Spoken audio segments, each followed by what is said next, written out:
I never imagined a call in Chinese would change my life. Until I was fired by a millionaire. I will never forget the day everything fell apart. My phone buzzed, its screen flashing the unfamiliar characters. My heart raced. Who could it be? Anxiety gripped me. I had only just started as a personal assistant for a reclusive billionaire. The firm's glossy reputation shimmered like fresh paint, so I thought I was stepping into a future filled with opportunities. But that Friday morning? It was the start of a nightmare. The voice on the other end spoke rapidly, words tumbling over each other like hurried footsteps on a crowded street. I strained to understand, my hands trembling as I fumbled for my notebook. The words, once jumbled and alien, became a wave crashing over meth. Infamous millionaire wanted to terminate my contract. It felt surreal, like a scene from a film where the lead character crumbles under the weight of their misfortune. Why? The word escaped my lips, barely a whisper, choked by the lump in my throat. I pictured the mansion, its towering walls and glass facades reflecting the early morning sun. Just last week, I'd witnessed the lavish lifestyle he led. Glitzy parties with sparkling wine, private jets, and art collections worthy of museums.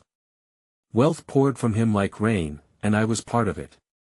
Or so I thought. Abrupt laughter crackled through the call, sending chills coursing through me. It was a stark reminder that this man had the power to ruin me. He was a master puppeteer, and somehow, I had danced to his tune, unaware of the strings tied to my soul. I could see the city skyline behind him, vibrant and full of life, while my world shrank in that heartbeat. A simple call, yet it felt like rumbling thunder heralding a torrential rain that I hung up, my world spinning. My mind raced back to the closing party, the last memories intertwined with laughter and secrets whispered in dimly lit corners.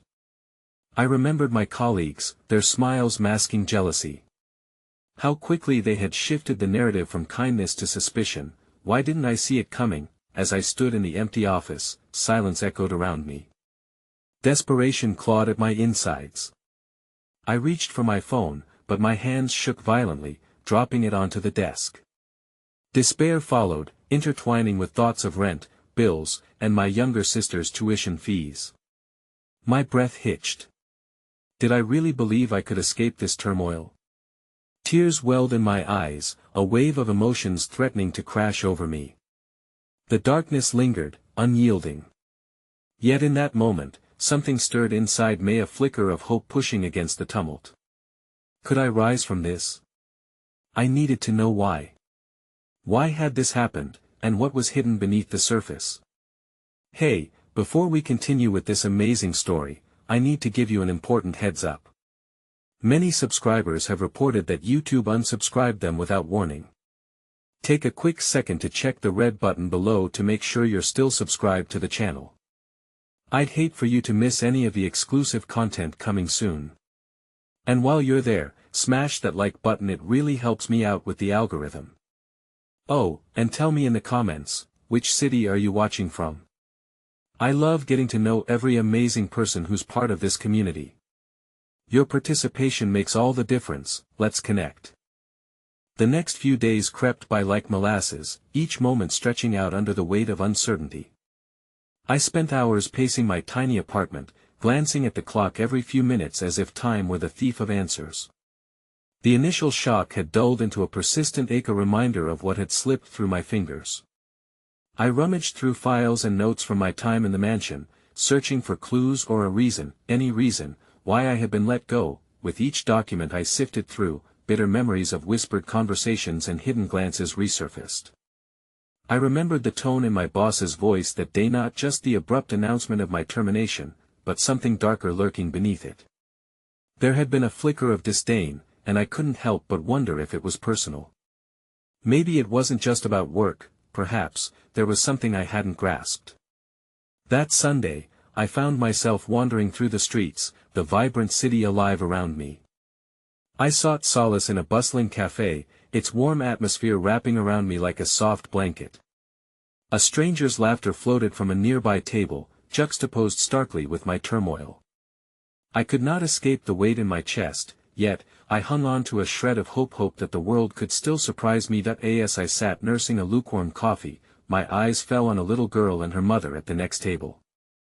The girl, perhaps 5 years old, had a sunbeam of a smile, beaming as she shared her cookie with her mom. It struck me how effortlessly happiness radiated from something so simple. For a fleeting moment, I envied their lightness, their uncomplicated joy. Feeling inspired, I pulled out my phone and hesitated. Should I reach out to the few contacts I had? Perhaps I could uncover the reason for my abrupt dismissal. My heart raced as I typed a message to Sarah, an old colleague who had been kind to me once before. Hey Sarah. I hope you're doing well. I wanted to check in and ask if you had any insight into why I was let go. I'm confused and could really use some clarity. I hit send, my heart pounding as I felt both vulnerable and hopeful. When my phone buzzed minutes later, I startled, the vibrations pulling me from my thoughts. Sarah's response was quick. Of course. Can we talk soon? I don't want any rumors to affect your reputation. A rush of emotions surged through me, relief mingled with dread. What rumors could she mean? Was I being talked about? Crashing my phone into my palm, I gathered myself as thoughts spiraled. Whatever she knew, it felt like a tangled web pulling me deeper into the shadows of the unknown. That evening, I met Sarah at a corner diner, the flickering neon sign casting an eerie glow. She looked concerned as I slid into the booth opposite her. I am so sorry, I don't know how to say this, she began, her voice shaky. But there's been talk about you. Something weird happened at your last party. Did you notice anything unusual? I paused, the weight of her words sinking in. Unusual?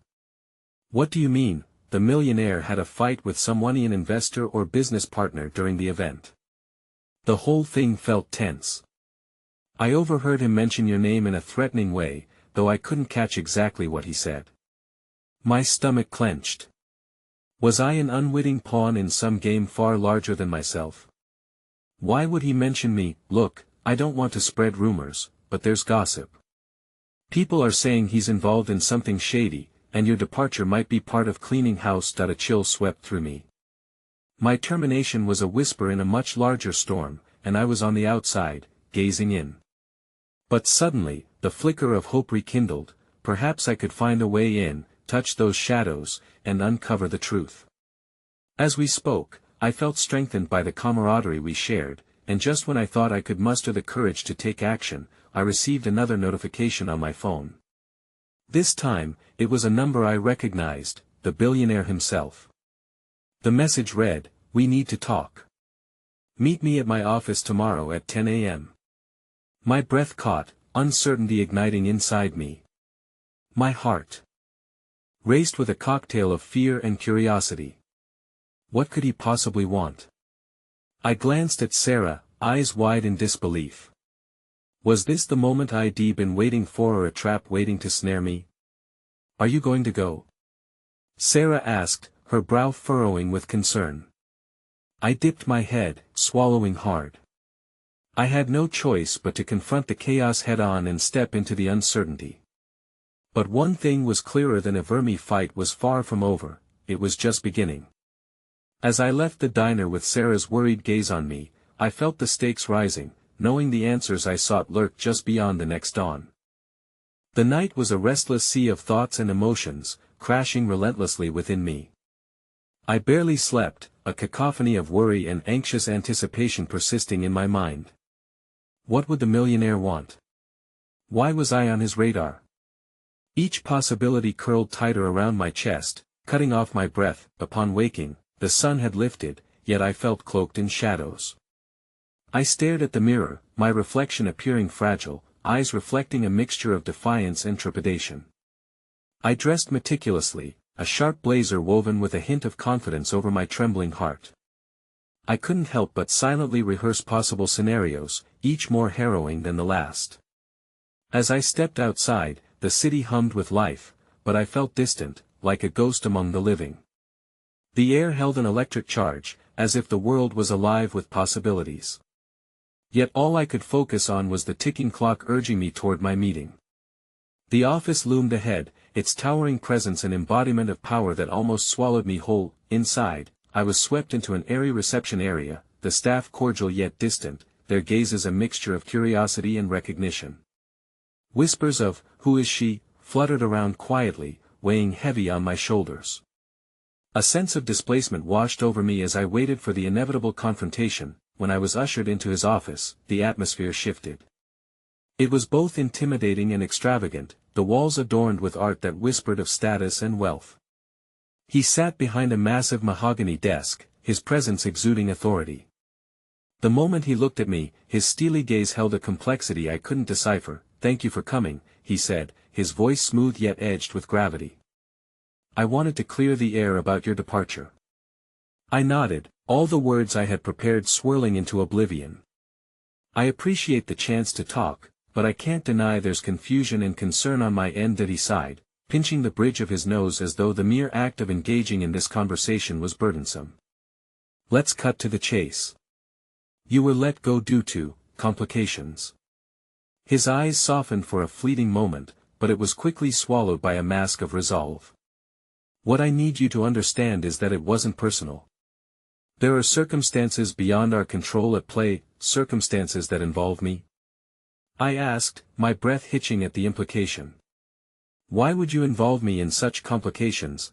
There are forces at work in this industry you are yet to understand, forces that, I regret to say, you had inadvertently crossed paths with."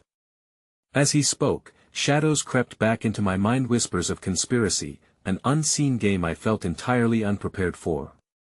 My instincts flared. "I had stumbled into something vast, cosmic, and perilous that I need your help," he said suddenly, placing his hands flat on the desk.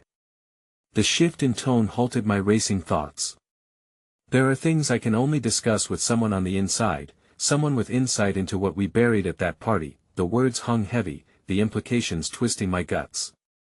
Was this a power play, or did he genuinely sense I could shed light on what had fled the confines of that celebratory facade? "I'm listening," I replied cautiously, emboldened by a mix of hope and fear tempered by unresolved rage over my dismissal, but before he could answer, the sudden ringing of his phone shattered the moment. A frown creased his brow as he answered. "What? No, that cannot be." He rose, urgency punctuating his features, and began pacing. I felt like an onlooker witnessing a scene unfurl between mere fragments of words. My heart raced as the atmosphere morphing around us thickened with tension, feeling as if unseen forces were closing in. "Have the documents been secured?" he asked tersely. "No, I can't afford any leaks at this juncture." I glanced at me suddenly, the realization etching a line of worry across his face. "You need to leave. Now." "Leave? Why?" My voice trembled slightly as panic knotted in my stomach. "That I cannot explain right now, but trust me. You are more integral to this than you realize, and the less they see you here, the better." My mind raced. Was I now a pawn in his game? Or perhaps I was unwittingly swept into a storm brewing beyond my comprehension.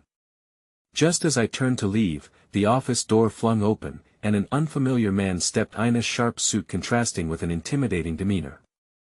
His cold gaze swept across the room, landing momentarily on me before fixating on the billionaire. "You've got to be kidding, are you involving her in this?" His voice dripped with skepticism as he crossed his arms. Before I could gather my thoughts, I turned to the billionaire, his expression now darkening like a storm brewing overhead. "You don't know what you're getting into," he said to me, tension mounting in the air.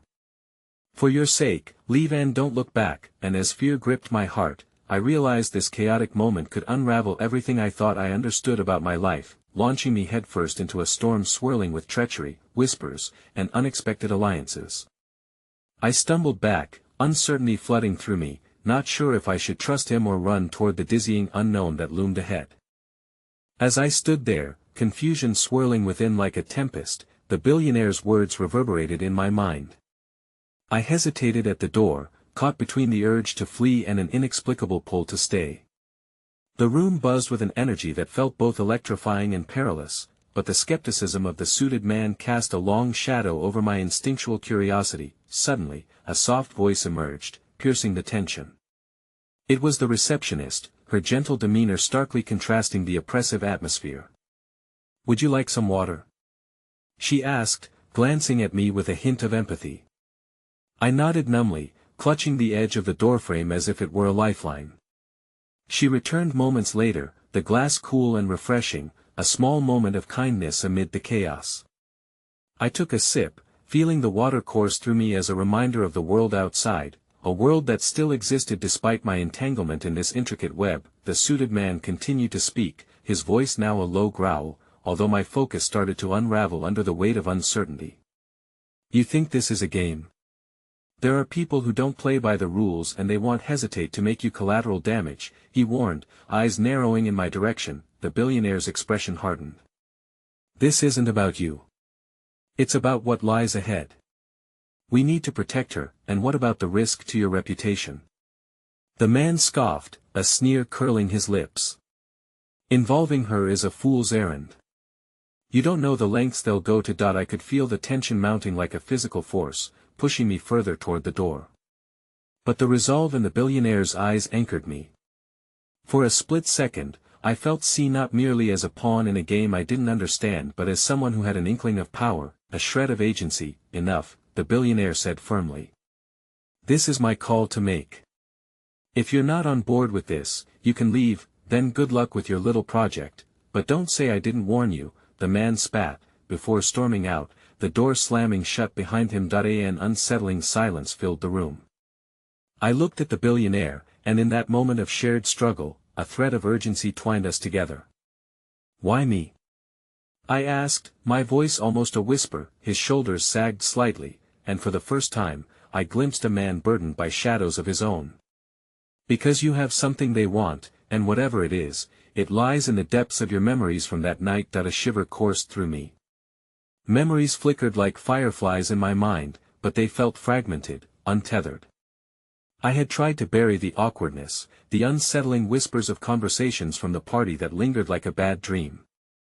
But now, with his admission, they began to coalesce into something significant. "Come with me," he said abruptly, his tone shifting to urgent. "We need to get somewhere safe and talk about this." I followed him through a maze of hallways, my heart pounding as I instinctively slid my phone from my pocket to check. No more missed calls. No messages. Just silence. Outside, the city continued its vibrant routine, oblivious to the turmoil brewing beneath the surface. As we walked, he glanced around cautiously, a predator aware of the lurking dangers. He led me to a black SUV parked in a discreet corner of the lot. The driver, a stoic figure behind the wheel, flicked his eyes to us in greeting but remained silent. "Get in," he urged, and I complied, confusion twisting in my stomach as the vehicle rolled away from the office. "What's next?" I asked, needing clarity.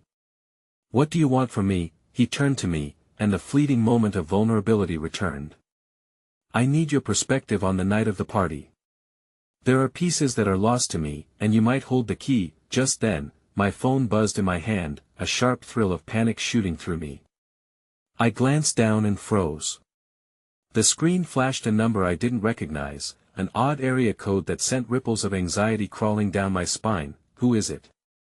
he asked, peering over my shoulder. I don't know," I stuttered, my heart racing furiously. I ignored the urge to answer, the weight of unseen eyes pressing in from all sides. Some instinct warned me to ignore the call, but before I could silence it, the screen darkened only to be replaced by a text that made my blood run cold. "I know what you saw. Meet me at the old factory at midnight." Alone. I stared at the message, my pulse quickening, the weight of inevitability crashing over me. The city blurred past outside, and a single thought anchored me amid the tumult. This was no longer just a game of survival. It was an awakening of a fate I never asked for, a future intertwined with shadows that demanded to be confronted. "What is it?" The billionaire's voice broke through my reverie. "They know," I whispered, dread washing over me, uncertain of what lay ahead or the choices I would have to make.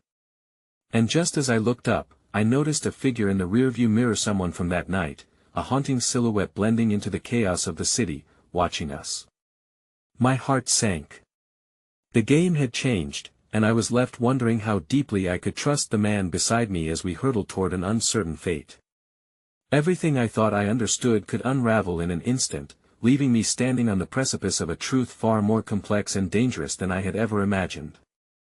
As the SUV continued to speed through the streets, the implications of the text loomed large in my mind. "They know," I murmured, and a sense of dread wrapped around me like a heavy cloak. The figure ID seen in the rearview mirror lingered in my thoughts, a reminder that danger was closer than I had ever imagined. The billionaire's gaze was intense, searching my expression for answers I didn't have. "Who is they?"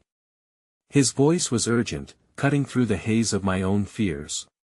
"What did you see?" I swallowed hard, trying to piece together fragmented memories from that night. The opulence of the party, colored by vibrant laughter and whispered secrets. The moment I stumbled upon something I shouldn't have, the hushed argument, the glint of something metallic in the low light. My mind struggled to retrieve it, fearful of what it might hold. "I don't remember everything," I finally admitted, my voice trembling. "There were just shadows, conversations that weren't meant for my ears." He nodded, his jaw setting firm as we turned a corner. "The shadows may have names and faces. We need to know what they are hiding." The cityscape glided past in a blur, but I was far from focused on the world outside. My heart thundered in my chest as the factory loomed larger in my mind, a dilapidated structure that hid secrets behind its crumbling facade. I could feel the weight of unforgiving choices pressing down on me like a tidal wave. "You can't expect me to just walk into a trap," I protested, my voice rising. "That I won't let you go alone," he asserted, his eyes fierce with determination. "Well, meet whoever this is together. You won't be alone in this." A flicker of reassurance sparked within me at his words. Through all the chaos, this stranger had, in his own clumsy way, become my anchor. But that comfort came with its own set of complications, especially as the notion of trust rattled around in my mind like a puzzle piece that didn't quite fit. "How do I know this isn't a game to you?" I countered, attempting to edge away from the dense fog of claustrophobia that had begun to cloud my judgment. For a moment, his eyes darkened, reflecting a turbulent ocean beneath the surface. "You don't," he replied honestly, his tone devoid of bravado. "But the fact that I'm willing to stand beside you when everyone else is trying to pull you under should mean something." Just then, my attention was yanked to the phone in my hand. Another text had arrived. I hesitated, dread pooling again, but the curious part of me clamored for answers. I opened it cautiously, my heart sinking deeper as I read the words, "You think you're safe? You are just a pawn. They will come for you. Don't trust him." The weight of that message sank like a stone in my stomach, and I instinctively glanced at the billionaire, who was watching me intently. "What is it?" he pressed, sensing the shift in my demeanor. They say I can't trust you. That I'm just a pawn." My voice wavered, fear clawing its way into my chest. "What do they mean?" His expression shifted, and for a heartbeat, I saw the battle waging within him. "They want to keep you in the dark," he said finally, voice steady. "I can't pretend to know everything about this situation, but all I know is you have something they want. And I'm willing to risk everything to protect you." His sincerity pierced through some of the fog, but doubt still churned in my mind. My pulse raced, tangled in the web of trust and betrayal woven by the forces at play. The SUV turned a final corner, and the factory emerged in the distance, a bitter fortress standing against the night, its windows dark and unwelcoming. Before we reached our destination, my phone vibrated again, this time with an incoming call. The unknown number flashed ominously, but against my better judgment, I answered. "Hello," I said, the word choking in my throat. That a distorted voice crackled through the line, a sinister edge coloring every syllable. "Welcome to the game. Meet me alone, or the consequences will be dire." Before I could respond, the call ended abruptly, leaving the silence ringing in my ears. Panic radiated through me, drowning out all rational thought. What do I do? I turned to the billionaire, my voice heavy with uncertainty. "We prepare," he said, his voice firm yet laced with an urgency that didn't evade my notice. "Whatever this is, we will face it head on." The weight of his words settled between us, an unbreakable bond forged in the fires of our shared vulnerability. The SUV came to a halt, and I caught sight of the decrepit factory looming ahead, a shadowy specter against a backdrop of twisted metal and crumbling concrete. As we stepped out into the night, the cold air bit into my skin, and the adrenaline coursed through my veins like a siren call. I hesitated at the entrance to the factory, my mind racing with doubt. But loss of control had momentarily lifted, and clarity began to return. As we approached the looming threshold, my heart thudded with every step, and the realization pierced clear and bright: in this game of shadows, the only insoluble equation was the one that would lead me to uncover the truth behind what I once thought was just an ordinary experience. And now, that truth lay buried in the darkness ahead, waiting for me to draw it out into the light. And then, just before we crossed into the depths of that dilapidated structure, I spotted a flicker from the corner of my eye, a figure watching, lurking in the shadows, utterly still. Panic surged afresh, propelling me forward, but the feeling of being pursued clenched tighter than before. As I looked back up at the factory, a haunting thought crystallized: what if I had stepped into a trap, not just for myself, but for the man who had unwittingly become my defender? The stakes were rising, and I was terrified of what would unfold in the darkness beyond those walls. The atmosphere around the factory was thick with tension, each breath a visible puff in the chilled air. I strained my ears, hoping to catch sounds that would assure me of our safety, but the silence was oppressive, a living entity that wrapped around us. It had transformed into a palpable force, urging us to retreat or push forward, whichever might mean survival. "Wait a second," I said, halting in my tracks as the darkened entrance loomed just ahead. A sense of foreboding engulfed me, pushing away any illusions of bravery. What if this is a setup? What if they're waiting for us in there? The billionaire's eyes narrowed, his gaze a mixture of determination and concern. "Trust your instincts, but remember, you're not alone. Stay close." I nodded, though doubt clung to my skin like a second layer. The sensation was relentless, creeping in under the armor of his reassurances. Just as I steeled myself to take another step, movements from the shadows flickered once more, this time unmistakable, a figure darting behind the jagged silhouette of a crumbling wall. I froze. "Did you see that?"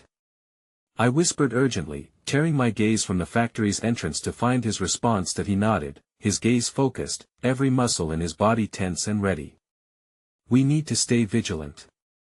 Let's move." But cautiously, with him leading the way, we approached the entrance, the air thickening further with every lingering stride. Each step felt like a countdown, the kind that echolocated our anxieties and transformed every distant sound into a threat. The factory stood as a looming giant, its rusted metal reaching out toward the dark sky like skeletal fingers yearning to grasp at the night. As we stepped inside, the world outside was swallowed whole, plunging us into a realm of dampness and decay. The smell of rust, old machinery, and lingering fear mixed with the stale air, coiling around us like a serpentine shadow. My heart thundered in my chest, but we pressed on, the beam of our flashlights cutting through the oppressive darkness. "Stick close," he urged, his voice barely above a whisper as we moved deeper inside. "If we split up, we'll be easy targets." My instincts screamed to run, but that instinctual voice was drowned out by his presence. There was an unexpected solidarity between us, as though the unfolding chaos had forged an invisible tether that bound our fates together. With each step, the reality of being trapped began to etch itself into my mind. There was no turning back now. As we ventured deeper, the creaking sounds of the old factory worked in tandem with the distant hum of machinery that hadn't operated in years. Each sound held its own menace, echoing our anxiety. "You're not a pawn," he whispered suddenly, breaking the spell of despair surrounding us. "You're stronger than they think." Those words pricked my heart with something resembling hope. I could feel a flicker of warmth, of resolve kindling within me, chasing away the shadows of despair. I turned to him, searching for confirmation in his gaze that he really believed those words. But just as I opened my mouth to thank him, a crash echoed through the depths of the factory. Instinctively, we crouched low, focusing our attention on the source of the sound. It resonated through the walls, the heavy thud reverberating like a war drum. What was that? I breathed, panic rising with the walls closing in around me. "Stay here," he said, rising to investigate, but I gripped his arm, abruptly filled with a fear I couldn't comprehend. "If it's a trap, you need to be cautious," I urged, desperation coloring my voice. You can't just rush in. His eyes softened for a moment. I won't take unnecessary risks. But if someone is here before he could finish, a figure emerged from the shadows, a woman I didn't recognize, her face obscured by the dim light but her demeanor radiating a familiar intensity. It's too late, she said, her voice both haunting and strangely melodic. They're on to you. Both of you. My heart stuttered. Who are you? I'm someone who knows the game you're in. And if you don't listen to me now, you'll lose everything, she warned, stepping closer, eyes darting around as if she feared we would be ambushed at any moment. The billionaire moved to block me, ready to shield me from an unseen threat. What do you know? He demanded, his voice steadied with authority I wished I could embody. She hesitated, scanning the dimly lit industrial chamber as if considering the risks of what she was about to divulge. I know who is after you, and I know what they want. But you have to trust me. I can help. The world around us began to spin again, the weight of vulnerability rekindling fears that I thought I had buried. Without fully understanding my decision, I took a slow step closer to the stranger, my voice trembling as I asked, what are they planning? But before she could answer, a sound shattered the silence, echoing footfalls from the other side of the factory, heavy and deliberate. I looked up in panic, only to find the woman's eyes widening in terror. We have to go now. No. The billionaire's voice cut through the encroaching dread, his protective instincts kicking in. We can't leave without knowing who's behind this. The tension reached a breaking point, the air heavy with impending conflict. As the footsteps grew louder, my breath quickened. Please. I cried, cast in a whirlpool of uncertainty. I don't want to find out what they want, neither do I. He exclaimed, determination shining through the encroaching dread. But we have no choice. In that exact moment, as chaos threatened to devour us whole, the woman pointed behind us. You won't have to face it alone, she urged, urgency lining every word.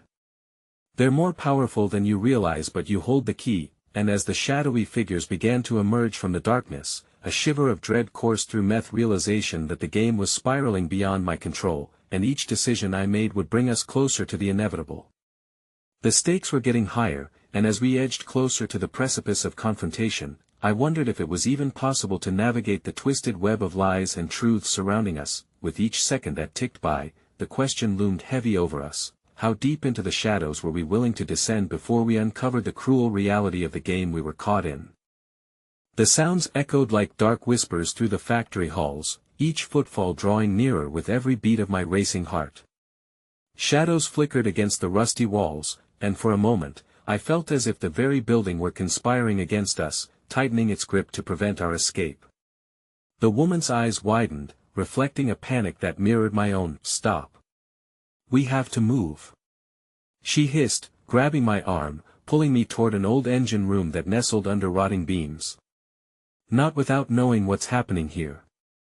The billionaire articulated with equal parts firmness and fear. His voice was a bastion against the rising tide of terror. What do you know about them? They've been watching you, both of you, for weeks. It's bigger than what you think, she said, a tremor in her voice suggesting she was just as fearful as I was. You're in danger, but not the way you think. They want something you carry. Something that could change everything. An electric jolt of confusion surged through me, mingling with an undercurrent of dread. What was so important about me? My life had always felt mundane, tangled in unremarkable threads, yet here I stood, at the crux of something far grander and equally terrifying. The billionaire narrowed his eyes, sensing my struggle. Tell us what you know. Now that we don't have time.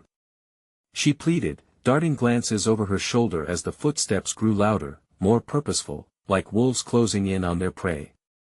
If you're discovered here, it's over for both of you. Suddenly, realization dawned on me, cutting through the fog of my anxiety. My phone, I blurted out, every fiber of my being electrified by the possibilities. They might be tracking me through my phone. No time for your tech. She shouted, gripping my shoulder as urgency surged through her. We need to move. Before I could respond, the sound of heavy boots clonked around a corner. A trio of figures appeared, dressed in dark uniforms, their faces obscured but their intent clear. They moved with the precision of predators, their eyes glinting under the dim lights. "Run!" shouted the billionaire, and I felt as if time had slowed down, each second stretching into eternity. We bolted into the darkness of the engine room, the woman leading the way with an agility I was astonished by, pushing through the grimy space where barely any light seeped in. As we slipped into a cramped corner, I pressed my back against the wall, struggling to quiet my gasping breaths. The billionaire wedged himself beside me, his presence easing the racing of my heart just a fraction. "What are we going to do?" I whispered, my voice shaking. "That I will find a way to divert them," he whispered back, an unwavering resolve igniting his gaze. "Just trust me." The woman, crouched near a rusted control panel, had a moment of vulnerability, her hands trembling as she glanced from one of us to the other. "You're not just pawns anymore," she said almost to herself. "You're the players." "The players?" I echoed, confusion and fear entangled like vines in my mind. "That if they succeed in capturing you, they'll control the future," she said, urgency chasing the shadows from her features. "And they'll make sure you never get out. I need you to listen. What you think is safe might be the coffin you're digging yourself into." Before I could respond, sharp shouts erupted from outside the room, the antagonists' voices ringing as they began their search. "Split up. They can't be far." Panic tightened around my chest like a vice. "Your lives are at stake," the woman continued, her eyes locking onto mine. "You have to evade them. Trust no one but each other. I will do my best to ensure they're distracted." "Wait!" I called out, panic flooding my words. "You can't just." But she was already moving, darting toward the exit we had just come through. "Stay hidden," she instructed sharply. "Find the emergency exit at the far end of this building. There's a supply door there that leads outside." "Are you sure?" I asked, desperate for reassurance. "Go." She urged, urgency radiating from her. "It'll buy you time." Just as I was about to protest, the two men barged into the room, and the woman swung a metal pipe she had snatched from the floor, taking them by surprise. "Now!" she screamed at us, and instinct kicked in. I took the billionaire's hand and pulled. We fled through the yawning darkness, navigating our way through broken machinery and strewn debris. My thoughts were ablaze with fear, the woman's fate hanging precariously on a knife's edge, just like our own. Every creak of the building sent waves of urgency crashing through me, leaving my heart a ball of frayed nerves. "How can we just leave her?" I shouted, the sinking feeling of betrayal weighing heavily on me. "Even as we pressed onwards, she wouldn't let us stay," the billionaire replied, his voice steady yet taut with concern. "We don't know if she can hold them off. We can do more later, I promise." With his guidance, we hurtled through the maze of shadows until we stumbled upon a faint glimmer of light ahead, the emergency exit, a beacon of hope amidst the impending chaos. Before I could breathe a sigh of relief, another crash erupted, this time, closer than before. I turned just in time to see a dark figure emerge from the shadows, and my heart plunged, fraying against the relentless thread of what seemed like fate. The figure stepped into the light, and as recognition melded with disbelief, I found myself staring into the eyes of someone who I thought I would never see again, an old friend, consumed by the very darkness we sought to escape. "Help me!" they yelled, revealing the fatal scar of desperation etched into their face. "It's not just you, they are after me too." The world around me seemed to lurch, the ground shifting beneath my feet, and for a moment, all I felt was the crushing weight of new uncertainties multiplying the dangers that lay ahead. As we stood on that precipice between fleeing and confronting yet another threat, I realized with a sinking dread that my life had become an intricate web of enemies, allies, and shocking revelations, and that the game was only just beginning. My heart raced as I stood there, frozen in disbelief, staring into the wide, desperate eyes of my old friend, Jenna. She had been my closest confidant through the turbulent waters of my early adulthood, before life nudged us onto different pathways. The years apart had carved deep lines into her face, mapping out a story of struggles I could only guess at. Jenna. The name slipped from my lips, tinged with both relief and bewilderment. In that moment, the factory's shadows around us faded, and all I could see was the familiar face of someone I thought was lost forever. Yet, her urgency sliced through my memories like a hot knife. "What are you doing here?" You need to get out. No, it's not safe for you either. She cried, moving closer as the sound of footsteps echoed ominously from the corridor behind her. Her words were frantic, but I sensed she was containing something more, something darker. We can figure this out, together, I insisted, glancing at the billionaire who stood motionless, lighting the dim space with the flicker of hope in his eyes. We needed to stick together or we're all in this tangled mess. Together? Jenna scoffed, shaking her head. No one is safe. Not after what I've found. Her gaze shifted to the billionaire. They're not just tracking Anya, they're tracking you, both of you, for your knowledge.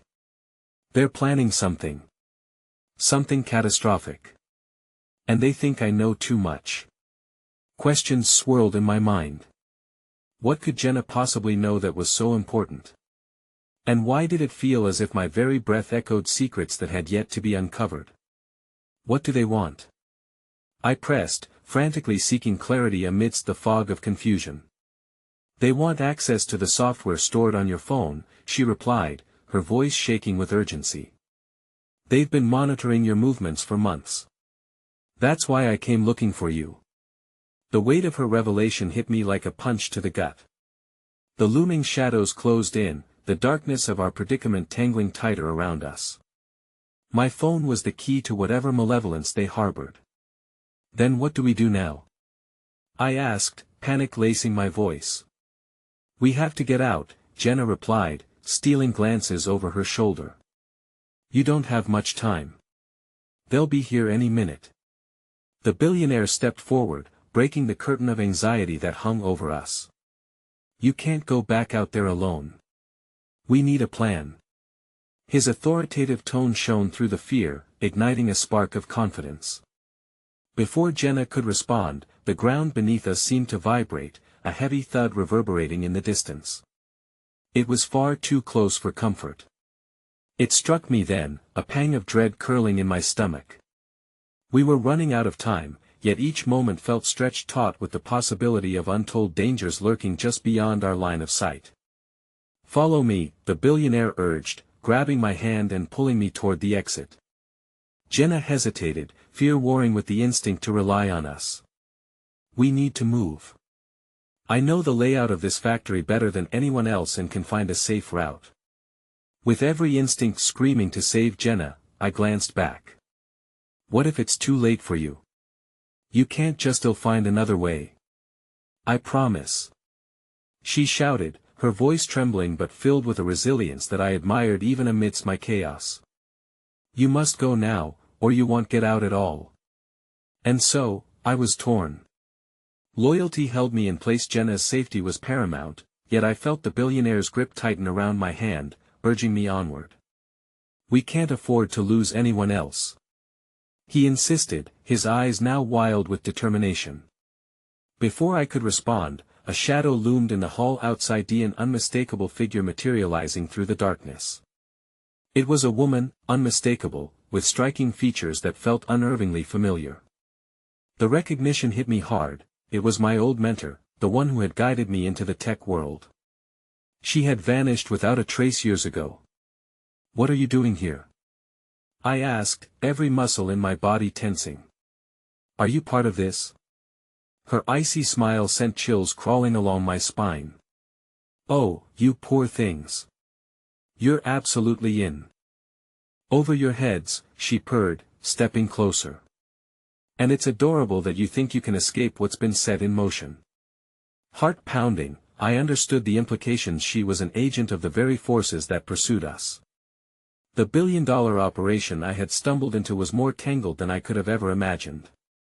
As her voice dripped with mock sympathy, dread wrapped around me, and the possibility of a complete betrayal loomed high above all. Trust shattered in a heartbeat, and just like that, the familiar thread of my past had twisted into an unpredictable torment, leaving me no choice but to confront the reality that friendship can twist into deceit as quickly as it can be forged.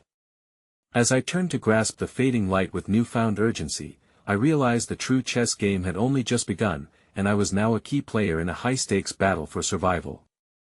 The echo of my mentor's voice receded into the shadows, and 1,000 thoughts crashed down on me as if the world around us was collapsing. The very foundation of my life had always been built on trust, and that trust was now teetering dangerously on the brink of oblivion. The woman I admired, who once inspired my coding aspirations, now loomed as a threat, a specter from my past, flashing malevolence in her eyes. "Run!" Jenna's voice sliced through the chaos, snapping my gaze back to her. The frantic urgency resonated with a sense of direction amid the whirlwind of emotions. The billionaire, who had been so certain of our escape moments ago, now shifted into an uncertain expression as he eyed the advancing figure of my mentor, calculating options as fear danced in his eyes. "We can't stay here," he finally said, his voice steadying. With Jenna's assurance suspended in the air between us, we turned, plunging into the darkness of the corridor. I could feel my heart thundering beneath my ribs, every step echoed not just with adrenaline, but with the sudden weight of betrayal. Hope and hopelessness intertwined painfully. We maneuvered through serpentine hallways with the urgency that would have made time still if only we weren't so acutely aware of the specter of danger trailing behind us. Every echo of our footsteps melded into the frantic rhythm of my pulse. "Where do we go?" I gasped between breaths, eyes darting for any sign of safety, any refuge that might appear amidst the impending shadows. "That I have an idea," the billionaire said, pushing through a door marked utility. It was a narrow room lined with pipes and equipment, dimly lit and filled with a strange mechanical hum. I barely recognized where we were within the factory. Nothing seemed familiar under the oppressive weight of the situation. My mind spiraled with questions. How did my mentor get involved? What had I just unearthed from the depths of my past? As we crouched behind a rusting metal crate, the sound of footsteps grew louder, practically drowning out the thoughts racing through my mind. "They're looking for us," I whispered in disbelief. Jenna's eyes, wide and terrified, mirrored my own fears. "Keep quiet. If they find us here." The billionaire's eyes darkened, and in that moment, his calm was both reassuring and unnerving. "We need to escape. When they come in, well, slip out the back." Jenna glanced at me, trying to pull the pieces together. "What did you mean when you said they were tracking us? What did I stumble into? I thought I was just getting help from an old friend." The vulnerability in her words baffled me. She had been cracking secrets open like eggs, but now the shell lay in shards, and the truth felt raw and unfinished. "I don't know what to believe anymore. I thought we were safe in this industry. We're just trying to survive." It was a cascade of emotions, guilt for our painful past, fear for the present, and uncertainty for the future. The shadows grew thicker as we huddled closer, desperately craving warmth from each other's presence amidst the pervasive chill of betrayal, leaving me wondering if anyone could be trusted anymore. Just then, the door creaked open. My breath caught painfully in my throat as we held our collective breaths, hoping against hope that we wouldn't be discovered. I could hear faint voices, the mechanical hiss of authority tempered with hints of urgency. "She wouldn't go far, she's clever," but cornered. I turned to the billionaire, his expression discovering hues of fear that I hadn't noticed before. His mind was racing as fast as mine, the depth of this situation overwhelming us both. Shadows flickering in the room only heightened the uncertainty. Shadows of doubt leapt into my heart that we barely dared to breathe when a soft thud echoed in the far corner of our hiding place. My eyes darted instinctively towards the source, heart pounding in my chest. "What was that?" Jenna hissed urgently, glancing towards the looming darkness that edged nearer, and then I saw it, an envelope that had slipped between the gaps of our crate, its edge brightly illuminated by the dim light filtering in. My heart raced as I grasped it. "What's this?" I murmured, opening it as my pulse quickened. Inside was a single sheet of paper containing coded numbers and a name that sent a shiver down my spine. Mason. The name barely escaped my lips, and I immediately recognized it as the billionaire's long-lost brother, the one believed to have died years ago. What is this doing here? As the weight of the revelation settled around us, the door shuddered under a heavy force, pushing our compounding fears to a breaking point. The footsteps loomed closer, and with the name whispering in the back of my mind, a terrifying realization crystallized. Unlocking these secrets could either save us or plunge us deeper into a conspiracy far darker than I had ever dared to imagine. We were now intertwined in a web of ambiguity, the threads of friendship, betrayal, and survival twisting together, leaving me to grapple with a stunning revelation. With the collusion of forces we barely understood tracking us down, as I held the envelope trembling in my hands, the illusion of safety shattered completely. The heart-stopping question hung in the air: what did Mason know, and did it hold the key to surviving our impending doom? I stood in the dim light of the utility room, my heart racing as I stared at the name on the envelope. Mason. The mere mention of his name sent an electric jolt through me. The brother believed to have vanished from this chaotic world, now suddenly seemed to hold the key to our safety, and yet, the sight of the printed letters sliced through the disarray in my mind with an unsettling clarity. The footsteps echoed ominously outside the door, an insidious reminder that we didn't have much time left. "What is it?" Jenna whispered, leaning in closer, her brow furrowed with anxiety. "Mason," I breathed, still awash in disbelief. "His name is here. It can't be a coincidence. He's tied to this somehow." The billionaire, who had been watching the door with guarded vigilance, turned to us, his face hardening with focus. "What are you talking about?" Before I could respond, the door rattled again, the voices growing louder as they stalked closer. I pressed the envelope tightly against my chest, my mind racing. "We can't stay here. They'll find us." I glanced toward the back of the room, seeking an exit from this nightmare. The billionaire had an intense look in his eyes, determined not to let fear dictate his next move. "We need to find out what Mason's involvement is. If he's alive, and connected to all of this, then he could help us. But first, we need to get out of here. What if they're expecting us to run?" Jenna asked, fear threading through her voice. "They might have set a trap." That I felt a surge of hopelessness grip me. Our past seemed to be haunting us, clashing with our reality. I squeezed the envelope tightly, feeling a newfound sense of determination rise within me. We can't let fear paralyze us. We have to move. The voices outside were drawing closer, and the air hummed with tension. The billionaire glanced back at the door, then quickly swept his gaze across the cramped utility room. "Through the ventilation," he suggested, pointing to an old, rusted hatch at the far wall. It might be our only way out. With urgency fueling my every action, we darted toward it, Jenna and I clambering up first while the billionaire followed closely.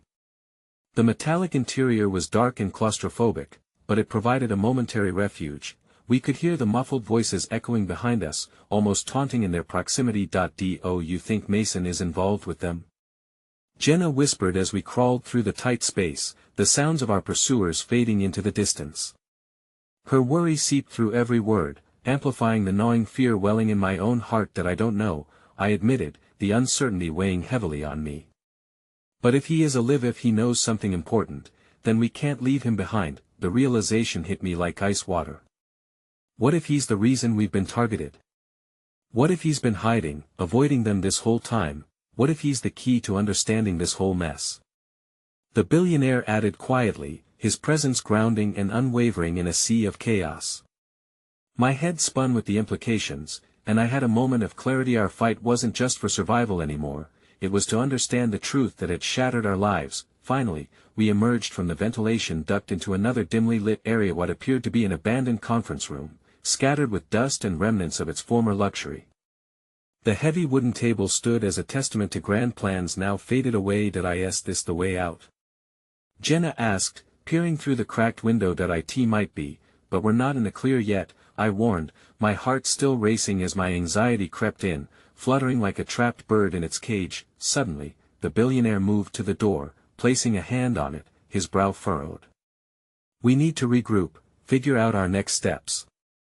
If Mason is truly involved, we need to find him before they do," and at that very moment a chilling realization washed over me. It wasn't just about survival anymore. We could be the keys to unraveling this vast conspiracy, or we could be drawn into the abyss together. A fire ignited within my chest as I turned to them, my heart pounding with purpose. "Let's not run anymore. I want to fight back. I want to uncover Mason's truth. If we have a chance to expose everything, then let's take it." Their eyes flickered with surprise and resolute understanding. Together, we were more than just survivors, we were ready to reclaim our power. But urgency pressed on us, so we focused on the matter at hand. We needed a plan, and our first move was to track down the last breadcrumb that Mason left, to uncover what hidden truths lay waiting in the shadows. As we crept toward the door, the sound of echoing footsteps rang clear outside. I hesitated, my heart in my throat, unsure if I was ready to face whatever awaited us. With a final glance at the envelope in my hand, I nodded towards the door, each of us ready to cross the threshold into the unknown together. We had each other, and together we would either emerge victorious or face whatever secret dreaded the unyielding darkness. With convictions swirling in my soul, I grasped the door's handle, feeling the weight of destiny pressing closer. As I pushed the door open, the air felt electric with the past and future colliding, and my voice rang out with a newfound strength: no more running. Let's find Mason. And as I stepped across the threshold, I understood, we were not just individuals anymore, we were part of a larger game, and I was ready to reclaim my story. Whatever awaited us in that darkness would not define us, we would emerge not as pawns, but as champions, armed with the truth, ready to fight for the lives we were destined to live. Together, I whispered, stepping out into the light of possibility. We would shine together, or we would burn fighting. And either way, we would leave hellfire in our wake.